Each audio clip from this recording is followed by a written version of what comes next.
Et tout de suite, on va parler des services de l'automobile avant de retrouver nos auditeurs au sujet des carburants qui vous font beaucoup réagir. Les services de l'automobile, ce sont les métiers de la vente et de l'après-vente de l'auto, mais aussi de la moto, du camion et du vélo. Ces services qui comptent 488 000 salariés répartis entre les secteurs du commerce, de la réparation, du contrôle technique, de la location, de l'enseignement de la conduite ou encore du recyclage. Ces services indispensables pour notre mobilité, donc, démarrent vendredi une grande campagne nationale de communication. Nous sommes en compagnie de quelqu'un qu'on connaît bien, Guillaume Faury, délégué général de l'ANFA, l'Association nationale pour la formation automobile. Bonsoir. Bonsoir Philippe. Alors pourquoi démarrer une campagne de communication sur des métiers déjà populaires auprès des jeunes ?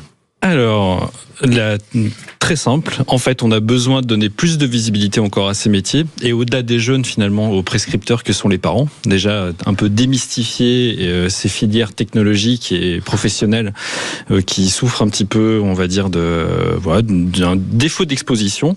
Et puis aussi, tout simplement, puisqu'on a plus de 12 000 postes aujourd'hui à pourvoir. 12 000, donc c'est quand même un peu important de communiquer dessus et voir que oui, il y a des filières qui recrutent. Alors, quel est le message de cette nouvelle campagne nationale ? Alors, cette nouvelle campagne, en fait, le leitmotiv est simple, c'est nos métiers font avancer. On le constate avec les véhicules qu'on peut entretenir.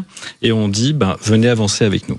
Tout simplement, c'est le résumé du message qu'on fait passer. C'est à la fois...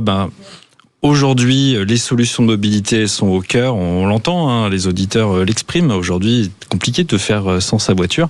Oui, pour clair. Beaucoup de choses.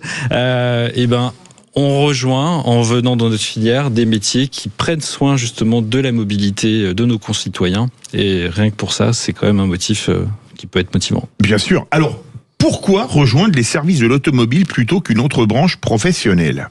Alors, effectivement, on n'est quand même pas tout seul à avoir des besoins en termes d'emploi. Nous, ce qu'on met en valeur, c'est que c'est des métiers de proximité, ce qu'on vient de dire, c'est des métiers de lien social. C'est encore le garage, parfois, un des derniers commerces qui reste dans des petits villages. On l'a vu dans des petits villages où on est allé en tournée chez les buralistes il y a 3 semaines avec François-Louis Bourneau, d'ailleurs. Voilà, la station-service en fait partie. Absolument. C'est aussi des métiers non délocalisables. On parle beaucoup de métiers industriels et on en a peur, quelque part, un petit peu de ces délocalisations. Non, c'est pas le cas. On est au contact du client.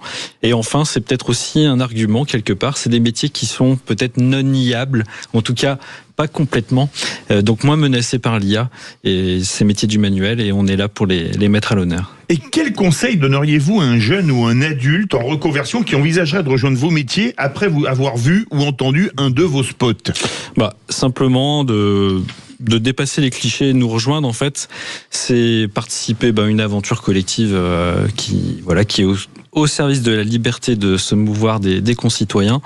Et aussi, j'ajouterais, c'est pour ça qu'on insiste sur le avancer avec nous, on est quand même une des rares filières, je trouve, à mon sens, où l'ascenseur social fonctionne encore et on peut avoir des beaux parcours, en fait, avec des mécaniciens devenus directeurs de concession.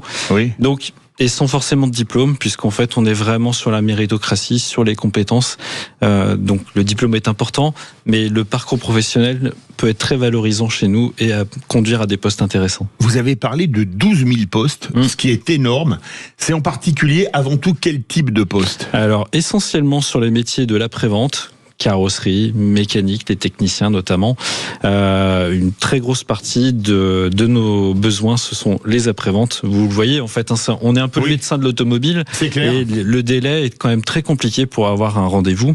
Et aujourd'hui, c'est aussi le manque de bras qui entraîne ce délai quand même assez long. À part que vous avez troqué la valise le stéthoscope contre la valise de diagnostic, c'est ça ? C'est ça, exactement. Merci beaucoup, Guillaume Faury, délégué général de l'ANFA, l'Association nationale pour la formation automobile. On se retrouve très bientôt. Et nous, on se retrouve tout de suite après une très courte pause pour continuer à parler des carburants.